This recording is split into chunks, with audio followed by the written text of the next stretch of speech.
ప్రజలకు మెరుగైన వైద్య సేవలు అందించాలన్న సంకల్పంతో రాష్ట్ర ప్రభుత్వం ప్రభుత్వ హాస్పిటల్స్ ను మెడికల్ కళాశాలలుగా అభివృద్ధి చేసే దిశగా కృషి చేస్తోందని పోలవరం శాసనసభ్యులు చిర్రి బాలరాజు తెలిపారు. ప్రజలకు సమీప ప్రాంతాల్లోనే నాణ్యమైన వైద్య సదుపాయాలు లభించాలని ఉద్దేశంతో ప్రభుత్వం ఆరోగ్య రంగాన్ని బలోపేతం చేస్తోందని అన్నారు. హాస్పిటల్స్ ను ఆధునిక పరికరాలు, నిపుణుల సిబ్బందితో సమీకరించి ప్రైవేటు సంస్థల సహకారంతో లీజ్ విధానంలో నిర్వహించాలనే నిర్ణయం తీసుకోవడం వల్ల సేవల నాణ్యత గణనీయంగా మెరుగుపడిందని పేర్కొన్నారు. ఈ విధానం ద్వారా పేద ప్రజలు సైతం తక్కువ ఖర్చుతో ఉన్నత వైద్య సేవలు పొందగలరని తెలిపారు.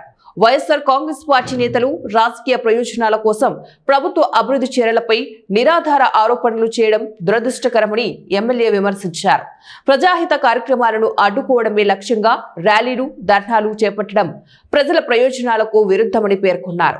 రాష్ట్ర ప్రభుత్వం ప్రతి రంగంలోనూ పారదర్శకతతో ముందుకు సాగుతోందని, ప్రజల సహకారం ఉంటే వైద్య రంగం రూపురేఖలు పూర్తిగా మారిపోతాయని ఆయన తెలిపారు. అభివృద్ధి దిశగా తీసుకుంటున్న ఈ నిర్ణయాలను ప్రజలు అర్థం చేసుకుని రాష్ట్ర పురోగతికి భాగస్వాములు అవ్వాలని ఆయన పిలుపునిచ్చారు. హాస్పిటల్ సంబంధించి కొత్తగా డెవలప్మెంట్ చేయాలి, దానికి సంబంధించి ప్రైవేటు వ్యక్తులకి లీజ్ కింద ఇచ్చి దాన్ని డెవలప్మెంట్ చేసి అక్కడ మనకి ఏదైతే హాస్పిటల్కి సంబంధించి అనేకమైనటువంటి ఫెసిలిటీ ప్రైవేటు వ్యక్తుల ద్వారా జరుగుతుంది, మళ్ళీ అది తిరిగి గవర్నమెంట్ హ్యాండ్ ఓవర్ చేసుకుంటుంది. కానీ కనీసం ఆలోచన లేకోకుండా ఈ విధంగా ఏదో సంతక సేకరణ అంట, లేకపోతే ఏదో ర్యాలీ అంట, ఏదో ఒక బుర్ర జల్లాలి, ఏదో ఒక ఇష్యూని క్రియేట్ చేయాలనేటువంటి ఒక ఆలోచనతో ఇక్కడ ఉండేటువంటి వైసీపీ నాయకులు ఇలాగ ధర్నాలు చేయడం వాళ్ళకి ఇంగిత జ్ఞానానికి వదిలేస్తున్నాం. ఈరోజు కనీసం ఎందుకు ఈ ర్యాలీ చేస్తున్నాం కూడా వారిని ప్రశ్నిస్తే ఎవరు కూడా మాట్లాడలేనటువంటి పరిస్థితి.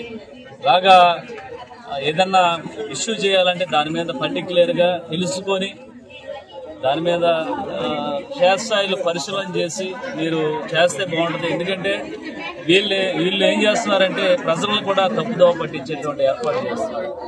గతంలో ఏదైతే యూరియా గురించి ప్రభుత్వం అంతా కూడా యంత్రాంగం అంతా కూడా ఉరుకులు పరుగులు పెట్టి రైతులకు యూరియా ఇవ్వాలి, రైతులకు అందించాలి, ఎప్పుడు కూడా సొసైటీలో ఉంటుందని చెప్పినా కూడా వినుకోకుండా యూరియా మీద కూడా ధర్నా చేయడం జరిగింది. ఎంత తెలివి తక్కువ ఉన్నారంటే జగన్మోహన్ రెడ్డి కానీ ఇక్కడ ఉండే పనిచేసేటువంటి ఇన్ఛార్జీలు కానీ లేకపోతే పార్టీలో ఉండేటువంటి కొంతమంది